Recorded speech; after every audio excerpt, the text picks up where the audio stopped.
The first message my brother sent from the trail wasn't strange at all, and that's the part that still keeps me awake. It was just a photo of his boots. Muddy, scuffed, toes pointed toward a narrow ribbon of dirt cutting through dense trees. He captioned it, "Day 1. Feels good to disappear." That sentence didn't worry me at the time. My brother Aaron had always talked like that. Ever since we were kids, he treated the woods behind our childhood home like a second bedroom. When things got loud, overwhelming, or painful, he went outside. He said trees didn't interrupt you. They didn't expect anything back. When his marriage collapsed, the woods got him through it. When he lost his job 6 months later, the woods again. When he started sleeping on my couch because he couldn't afford his apartment anymore, he spent every spare hour hiking local trails, coming back with scratches on his arms and a calm I couldn't fake. So when he announced he was hiking a section of the Appalachian Trail alone, I wasn't shocked. Nervous, sure, but not surprised. "It's just a reset," he told me, while stuffing dehydrated meals into a backpack that looked too big for his frame. "I need quiet.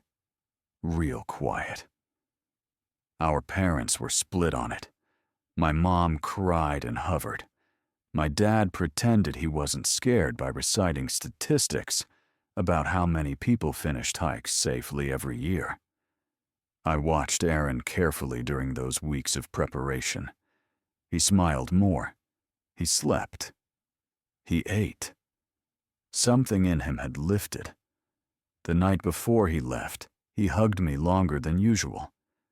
I remember thinking his arms felt thin, too thin. "Don't let me rot if I don't come back," he joked. I told him to shut up. He started his hike in early fall, when the leaves were just beginning to turn, and the air smelled sharp and clean. For the first week, he checked in every day. Photos of ridgelines, fog pooling in valleys, his face red and wind-burned, but alive. He sent voice notes too, breathless and happy.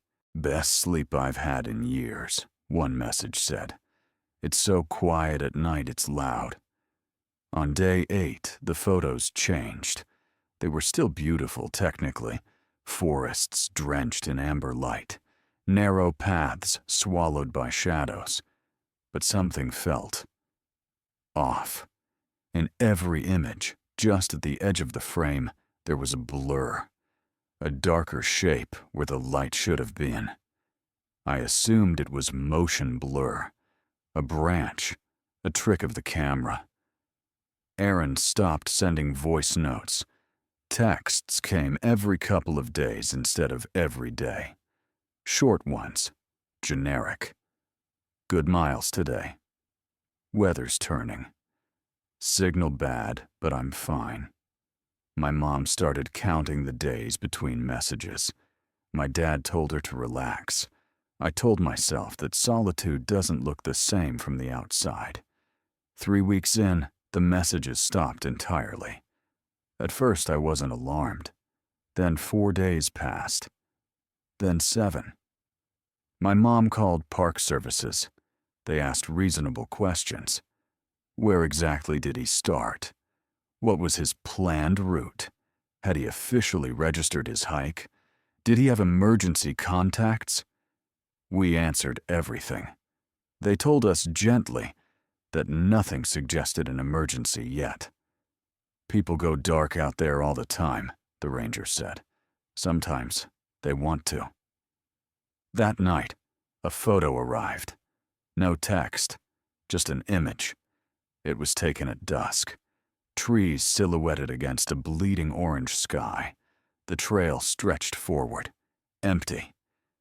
In the center of the frame, something stood between the trunks, not close enough to see clearly, not far enough to dismiss, too tall to be a deer, too still. I stared at the image until my eyes hurt, zoomed in, out, tilted my phone. The shape wasn't blurred like before. It was defined now. A vertical smear of darkness that swallowed detail. Light didn't reflect off it the way it should have. My mom cried with relief when she saw the photo. Proof of life. I didn't tell her what I saw. The next message came 2 days later.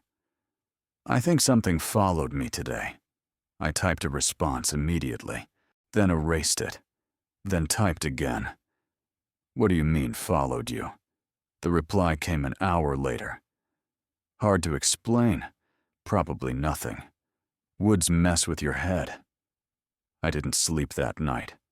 Another photo arrived the next morning. A stream cutting through mossy rocks. Beautiful. Peaceful. And reflected in the water, where Aaron should have been standing, there was a distortion. Like the reflection had been smudged with a thumb. Like something else stood where his body should have been. I called him. Straight to voicemail. We called authorities again. This time, they took it more seriously. A missing person report was filed. Rangers were alerted.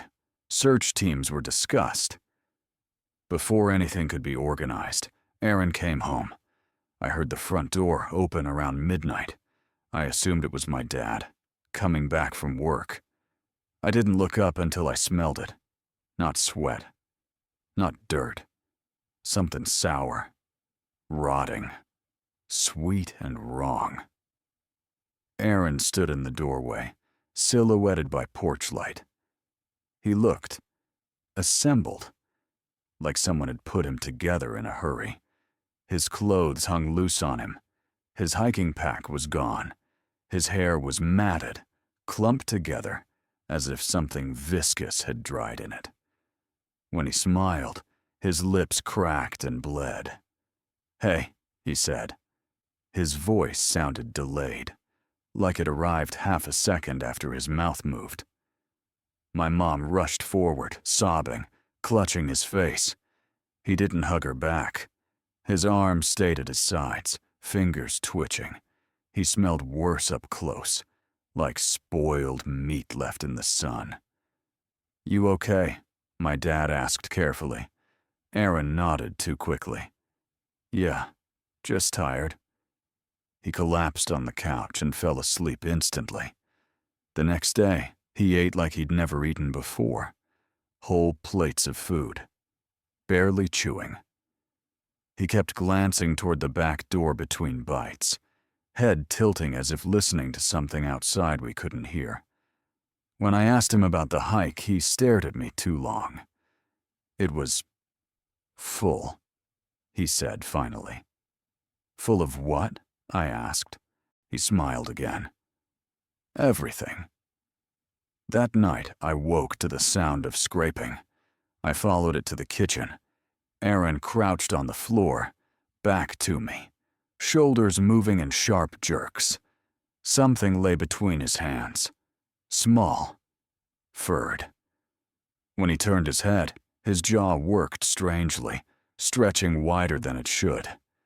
Blood dripped onto the tiles. I ran. The police called it a breakdown, a psychotic episode triggered by isolation, malnutrition, exposure. They took him away in handcuffs while my mother screamed. They never found what he'd brought into the house. 2 days later, the ranger called. They'd found Aaron's campsite. There was no sign of a struggle, just his boots, standing neatly side by side, facing into the trees. After they took Aaron away, the house didn't feel safer. It felt hollow, like the walls had been listening while we slept, and now they were disappointed the show had ended. My mom scrubbed the kitchen floor until her knuckles split. My dad paced with his phone in his hand, calling, hospital intake, county dispatch, anyone who might tell him where his son was being held, and whether he was alive, whether he was himself. The police told us he'd been placed on an emergency psychiatric hold. They used phrases like acute episode and possible substance-induced psychosis, like those words could mop up blood. I didn't correct them. I couldn't. Because even if I told them exactly what I'd seen, my brother hunched over something small and dead, his mouth working like it had forgotten human rules, I knew what it would sound like. Grief looking for a monster. But I wasn't looking. I'd already found it. I couldn't stop thinking about the photos, the blur at the edge of every frame, the distortion in the creek reflection. That one text. I think something followed me today, like he'd meant it literally and hoped I would pretend he didn't. The ranger called again the next morning. His tone was cautious, like he didn't want to hand me a match while I was standing in gasoline. "We found more at the campsite," he said. "What kind of more?" I asked. A pause, paper shuffling. "Some of his gear was there, a notebook. We're trying to determine if he left voluntarily or just tell me," I snapped. Another pause. "There were prints, not his. We sent photos to wildlife." "Bear?" my dad asked, leaning close enough that I could feel his breath on my ear. The ranger exhaled. "We don't think so. He offered to send us images from the campsite. For closure," he said. "For documentation." I said yes before my dad could. When the email came through, I took my phone into my room and locked the door like a child. The first picture showed Aaron's tarp blue, ripped on one corner, staked down neatly. The second showed his cook pot, tipped on its side. His toothbrush, a small pile of stones arranged in a circle, like a fire ring. Normal. Almost comforting. Then came the photo of the dirt beside the tarp. At first it looked like nothing, just disturbed soil. Then my eyes adjusted and I saw them. Impressions pressed into the ground in a staggered line, leading away from the campsite and into the trees. They weren't boot prints. They were long. Like a foot that didn't know what a foot was supposed to look like. Too narrow, too stretched.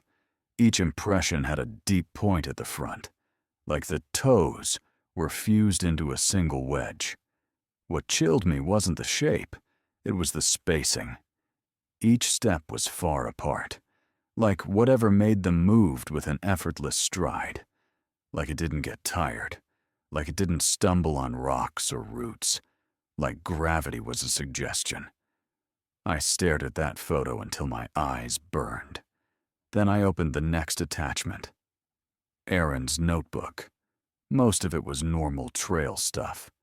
Distances, weather, notes about water sources, small observations like he was trying to stay grounded. Heard owls last night. Felt like they were talking to each other about me. Saw a doe watching me for a long time. Didn't run. Dreamed of home. Woke up to footsteps outside my tarp. The handwriting changed halfway through. The letters got sharper, more frantic, as if he'd been writing while his hands shook. It's not an animal. It waits at the edge of sight. When I turn my head, it's already moved. A few pages later, one sentence repeated over and over, pressed hard enough to tear the paper in places. Don't look at it and fool. Don't look at it and fool. Don't look at it and fool. Then, near the end, a different phrase appeared, written in uneven, ugly strokes like someone else had tried to copy Aaron's handwriting and failed. We walk you home. My stomach turned so hard I thought I might throw up. I set the phone down and sat with my hands on my knees, breathing like I was trying not to drown. A knock rattled my door. "Ellie?" My mom's voice. "Are you okay?" I wiped my face with my sleeve, surprised to find it wet. Yeah, I lied. The rest of the day moved like molasses. Phone calls, paperwork. My parents arguing in hushed tones about whether Aaron had used drugs, whether he'd stopped taking something, whether the trail did something to him. They held on to those theories because the alternative, because my theory, had teeth. That night, after everyone finally collapsed into exhausted sleep, I went into the kitchen and stood where I'd seen him. The floor was clean now, bleach-streaked, but the air still carried a faint sourness, like rot trapped behind walls. I opened the back door and stepped out onto the porch. The yard looked normal. Frost had silvered the grass. The tree line beyond our property was a jagged black wall against the sky. Somewhere in that darkness, an owl hooted. I listened. At first, I heard nothing except my own breathing.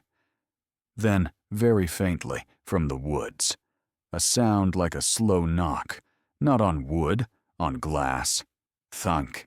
A pause long enough for my brain to argue with itself. Then again. Think. My skin tightened over my bones. I stepped back inside and locked the door, heart hammering. I told myself it was a branch, a bird, wind. But the sound wasn't random. It was paced, deliberate, like a signal. I didn't sleep. I sat in the living room with all the lights on, watching the back windows until dawn bled gray through the curtains. In the morning, the first call came from the hospital. They said Aaron had become violent during intake. Not toward staff at first, toward himself. He'd tried to bite his own wrists hard enough to tear skin. When they restrained him, he fought like something cornered. He didn't talk, except for one thing. Repeated over and over in a rough whisper. I didn't look. I didn't look. I didn't look. The doctor sounded tired and wary when he told us, like he'd seen too many people come apart in too many predictable ways. Severe trauma response, he said. Possible infection. We're running tests. Rabies? My dad asked. Unlikely, the doctor replied, and then hesitated. But something is affecting him. His blood work is strange. What do you mean, strange? I asked. The doctor paused again. I can't interpret it yet. My mom begged to see Aaron. They allowed it, with conditions. 2 staff members present. Restraints if necessary. We drove to the facility in silence. My mom held a rosary she hadn't touched in years, beads clicking against her trembling fingers. My dad kept his eyes locked on the road, like if he looked away, the world might rearrange itself. When they brought Aaron into the visitation room, my mother sobbed loudly enough that a nurse flinched. Aaron looked worse. His skin had a gray sheen, like wax left too close to heat. His lips were split, raw. His eyes were watery and unfocused, and when he blinked, it happened too slowly, like his brain was buffering. He stared at us as if trying to remember what we were. Then he smiled. That smile did not belong on his face. "Hi," he said, and the sound of his voice made my stomach drop. It was still Aaron's voice. Same pitch, same cadence, but layered beneath it was something else. Faint, but present, like a second throat speaking through him a fraction of a beat late, like an echo that didn't match the room.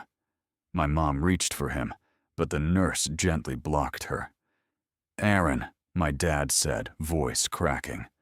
"Son, what happened out there?" Aaron's eyes drifted toward the corner of the room, to empty air. His head tilted. For a moment he seemed to listen. Then he leaned forward, restrained hands trembling, and whispered, Don't look at it in full." My blood ran cold. "Aaron," I said, "what followed you?" He turned his eyes to me, and for the first time since he'd come home, I saw something in them that looked like my brother. A flicker, A trapped animal. His mouth opened. Nothing came out. Then his jaw unhinged, wider than it should have. The muscles along his neck tightened and jumped under his skin. His eyes rolled back, showing too much white. The nurse stepped forward. "Aaron, breathe. Breathe." Aaron made a sound I can only describe as a wet swallow. Then his eyes snapped back into focus, pupils huge. He whispered again, voice doubled. "We walk you home." The lights in the room flickered. Just once. Quick enough for me to wonder if I imagined it. Aaron's face changed as the light returned. His expression smoothed, as if someone had wiped emotion off him with a cloth. He smiled at my mother. "Don't cry," he said gently. "It's okay. Everything is okay here." I couldn't stop staring at his mouth. When he spoke, the second voice didn't quite line up with his lips, like a shadow that moved wrong. My dad stood abruptly. "We're done," he said, but his voice shook. "We're leaving." As the nurses guided Aaron away, he twisted his head toward me. His gaze locked onto mine through the narrow window in the door. His smile widened.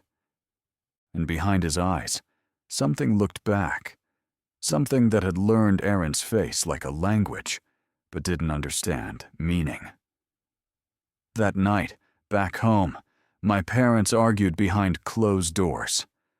My mom insisted we needed prayer, a priest, anything. My dad insisted on science, parasites, drugs, brain injury. Both of them were grabbing at ropes. I sat on the floor of my room with my laptop open, searching phrases I didn't want in my browser history. Appalachian Trail missing person weird footprints, hallucinations, isolation, wilderness. Parasitic infection causes aggression. Human voice doubled infection. Nothing made sense. At 2:17 a.m., my phone buzzed. A text from an unknown number. No words, just a photo. It was taken from inside a dark room. A window in the frame, glass reflecting faint street light. Outside, a figure stood in the yard. Not close enough to see clearly. Not far enough to dismiss. Too tall. Too still. And in the reflection of the glass, I could just barely make out the silhouette of the person holding the phone. Me. My hands went numb. I dropped the phone like it burned. For several seconds, I couldn't breathe. My brain tried to reject what my eyes had seen. Then the back door handle downstairs clicked. Once. Twice. Slow, patient testing. I grabbed my phone again, shaking so hard I nearly dropped it, and ran to the hallway. I could see the kitchen from the top of the stairs. The back door window was a rectangle of darkness. And then, a shape moved across it, not passing by like someone walking, leaning in close, as if pressing its face to the glass. The smell hit next, seeping up the stairs, that sour, sweet rot that had followed Aaron home like a curse. I backed away, every instinct screaming to run, to wake my parents, to do anything. But the house was quiet. Too quiet. And from downstairs came a sound I recognized from the ranger's description of the campsite attachments, from the photos, from my own imagination turning reality into a nightmare. A slow, paced knock. On glass. Thunk. Pause. Thunk. And then, beneath it, so soft it might have been my own thoughts being spoken aloud. "We walk. You. Home." I didn't scream. Not at first. My body went cold and silent, like an animal that knows noise is what gets you killed. The knocking downstairs continued in that slow metronome rhythm, patient, almost polite. My brain tried to build a normal explanation around it. Wind, a branch, a raccoon. But the smell climbed the stairs like invisible smoke, thickening the air until my eyes watered. I crept to my parents' door and pushed it open. My mom was asleep on her side, rosary still looped around her fingers. My dad lay flat on his back, mouth open slightly, exhausted in a way that looked like surrender. "Dad," I whispered, shaking his shoulder. "Dad, wake up." He blinked, confused, then saw my face. "What?" Thunk. Downstairs, his eyes sharpened. He sat up so fast the mattress creaked. "What is that?" my mom mumbled, stirring. "Shh," my dad hissed, already swinging his legs out of bed. He grabbed the baseball bat he kept in the closet, an old Little League relic he'd never thrown away. I didn't want him to go downstairs. I wanted to bolt out the front door and never stop running.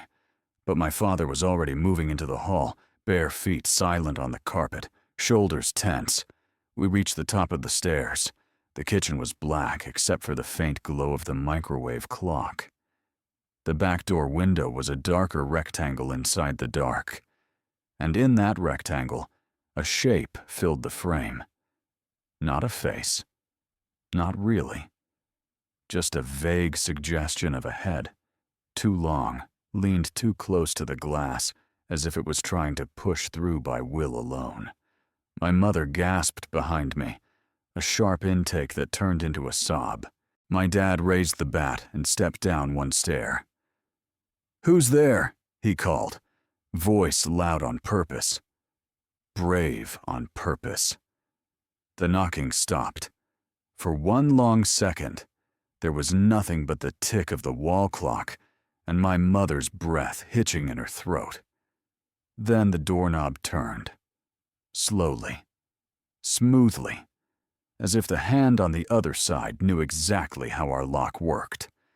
My dad swore and descended faster. "Ellie, call 911, he snapped without looking back. My fingers fumbled my phone. It slipped in my sweaty grip. When I finally got the screen to respond, the emergency dialer felt like it was moving through syrup. The doorknob turned again. The lock clicked. My stomach dropped so hard it felt like falling. "That's impossible," my dad muttered, staring at the door. I locked it. A soft scrape came from the other side, like nails dragging lightly down wood, like someone testing texture. My mother clutched my arm and whispered a prayer that wasn't quite English anymore, just sound and desperation. The door opened. It didn't swing wide. It eased inward, slow and careful, as if whatever was entering didn't want to startle us. The smell rolled in first. Rot, wet earth, something metallic beneath it that made the back of my tongue go bitter. Then Aaron stepped into the kitchen. For a heartbeat. Just one, my mind tried to accept it. It tried to become normal. My brother is home. My brother is alive. My brother. But the light from the microwave clock hit his face, and I saw the details that didn't fit. His cheeks looked too hollow, as if something had scooped out the fullness and left skin stretched over sharp bone. His lips were wet, darkened, as if he'd been drinking something thick. His eyes had that same cloudy sheen as at the hospital, pale and lifeless. He smiled. And the second smile appeared just behind it, an impression of expression that didn't match the muscles on his face, like the idea of a smile rather than the real thing. My dad stepped forward, bat raised. "Aaron," he said, voice cracking. "Stop. Don't come any closer." Aaron tilted his head. Too far. The angle made my skin crawl. Then he spoke. "Dad," he said, and the echo beneath his voice answered half a beat late. like a second throat that had learned one word. My dad swallowed hard. "Where did you come from? You're supposed to be." Aaron's eyes slid past him, toward me and my mother on the stairs. His nostrils flared. He inhaled like a dog catching scent. Then he took one step. His foot hit the tile with a heavy, wet sound, like a soaked sponge slapped against the floor. My dad swung the bat. Not to hit him, not fully. A warning strike, a desperate bluff. The bat smacked into Aaron's shoulder with a dull crack. Aaron didn't stumble, didn't flinch.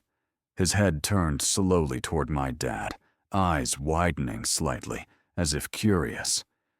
And in that moment, I understood something that made my blood freeze. Whatever was in my brother wasn't angry. It wasn't offended. It wasn't even defensive. It was learning. My dad swung again, harder this time. The bat connected with Aaron's jaw.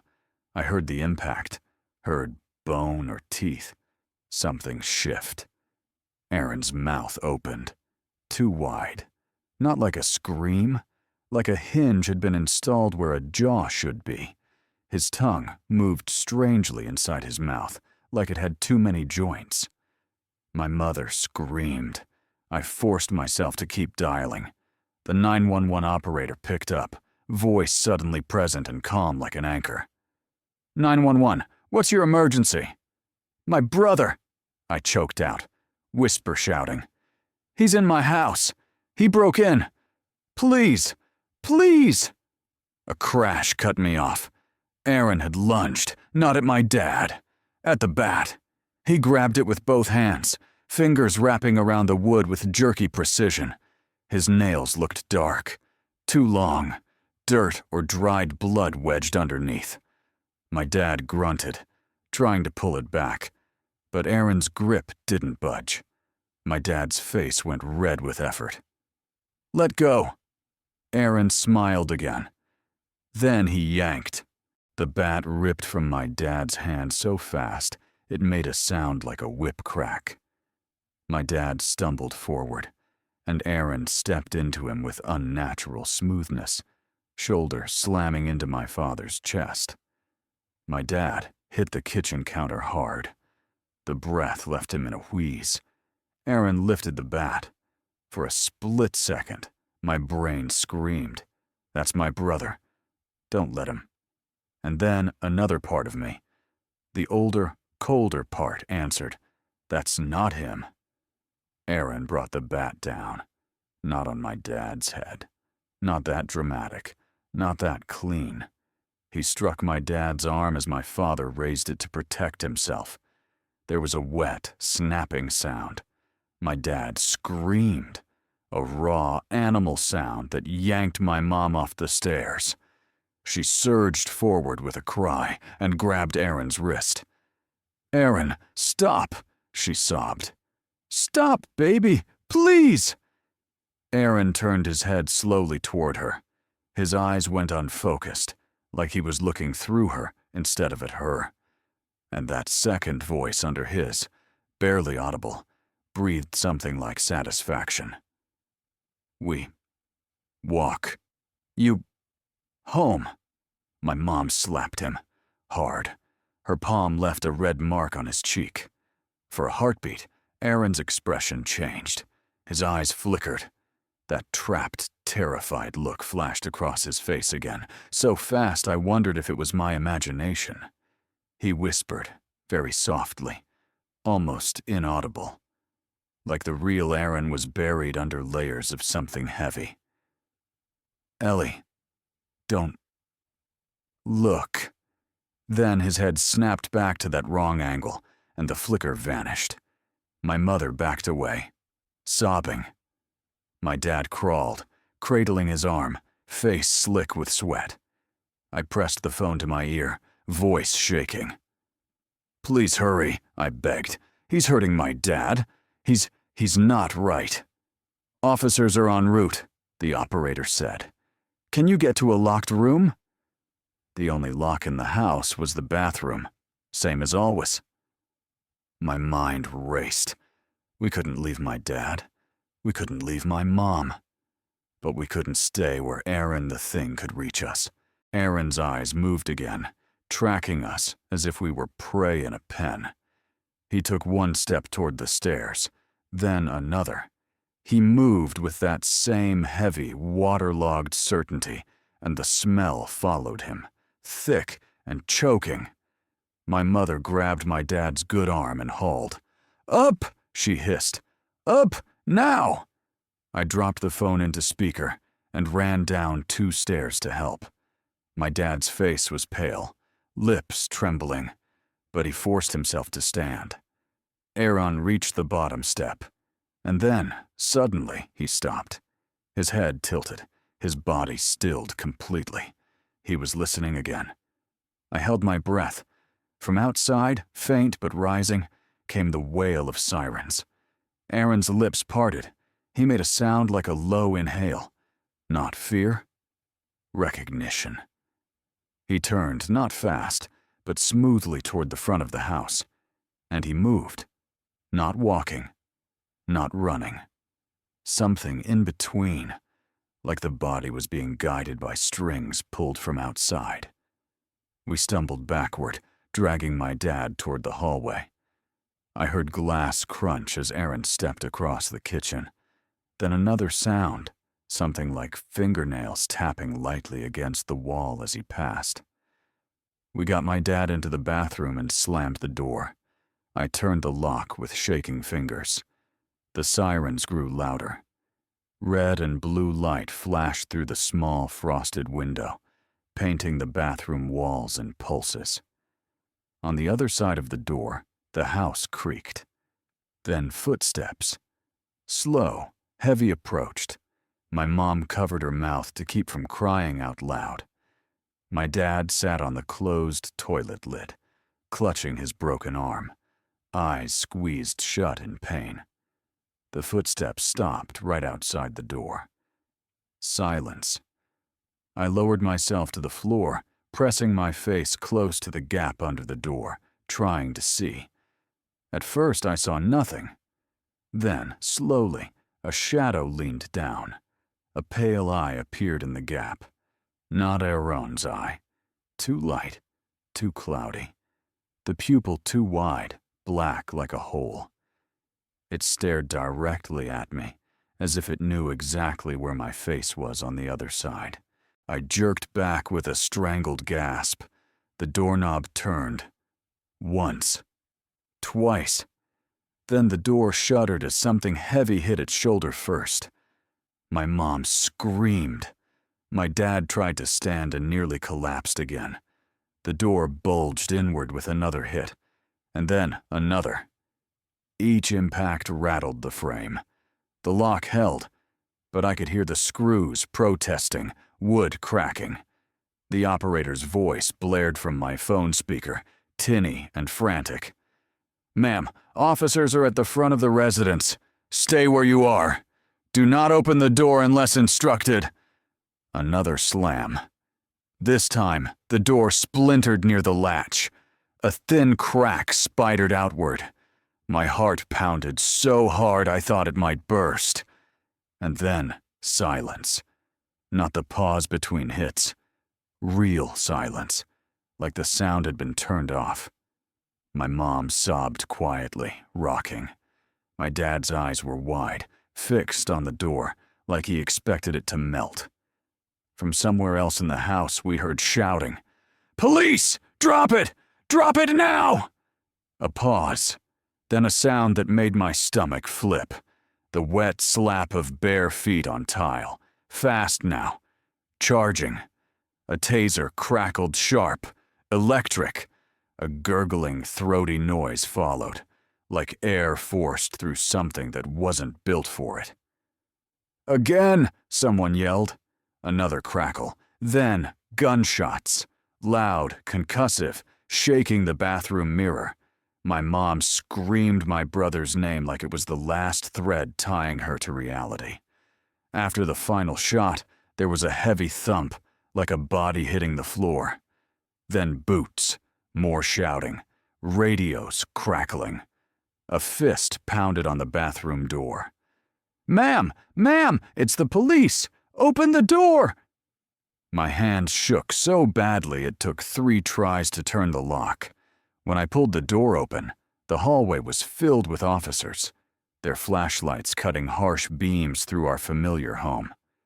One of them held a gun in both hands, muzzle smoking faintly. Another had a taser raised, trembling. On the kitchen floor, near the shattered back door, something lay crumpled. I didn't go closer. I couldn't. My mother pushed past me with a strangled sound and fell to her knees beside the body.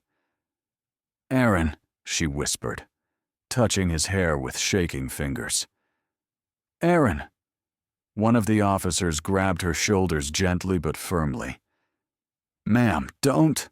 My mother ignored him. She leaned closer, sobbing, and that's when she froze. Her hand hovered over his face, not touching anymore. Her breath caught. Her eyes widened. "What is that?" she whispered. I forced myself to look. It was my brother's body. But it didn't look finished. His jaw sat wrong, like it had been pulled slightly out of place. His neck was twisted at an angle that made my stomach lurch. His eyes were open, clouded and pale, reflecting the flashlight beams like glass marbles. And his mouth was open just slightly. Not in a scream, in a smile. But behind that smile, in the wet darkness of his throat, something else moved, subtle and slow, like a second set of muscles shifting under skin. One officer swore under his breath. Another stepped back, face pale. The smell filled the kitchen, heavier now, thick as a blanket. My mother made a sound like she'd been punched. She crawled backward, hand slipping on the tile. The officer with the smoking gun swallowed hard. "We need a coroner. Now." They told us later.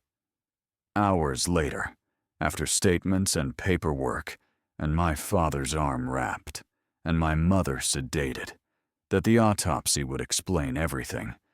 Infection, drug exposure, trauma. But I already knew what the report would say because the thing didn't need to hide anymore. Right before they wheeled the body out, I saw it. A paramedic leaned close to adjust the sheet over Aaron's face. The sheet slipped, just for a second. And I saw something that didn't belong on human skin. An elongated smear of darkness along the underside of his jaw, like a bruise that swallowed light. Like the edge of a shadow that wasn't cast by anything. The paramedic flinched, yanked the sheet back into place, and avoided looking at any of us. They moved Aaron's body into the ambulance. Doors shut. Lights flashed. The vehicle pulled away down our street, like it was carrying away the worst night of our lives. My mother sat on the porch steps, staring into the yard, whispering the same sentence over and over, like a prayer and a curse. "He came home," she said. "He came home." I stood in the doorway, watching the tree line beyond our property. The woods were dark, quiet, too quiet. And then, from the edge of the trees, a shape shifted, tall and still, barely there unless you stared directly at it. I remembered the notebook. Don't look at it in full. My eyes tried to focus. My brain tried to complete the shape into something understandable. I forced myself to look away, because the moment I did, I heard it again. Faint, patient, drifting on the cold air like breath. A soft knock. Not on our window this time, on something much closer. Thunk. I turned my head slowly and saw, on the glass pane of the front door, a fresh, damp smear. A single print. Long. narrow, as if something had pressed itself against the door from the outside, testing the boundary. And beneath it, traced through the moisture like a child writing in fog, were 4 words. "We walked you home." I didn't tell my parents. Some things, once spoken, stop being a fear and become an invitation. I locked the door. I checked every window. I sat awake until dawn with every light in the house burning. And when the sun finally rose, bright and normal and cruel, the smear on the glass was gone. But the smell, faint, sour, and patient, lingered in the corners of our home, like something that had found its way in and decided it didn't need to leave.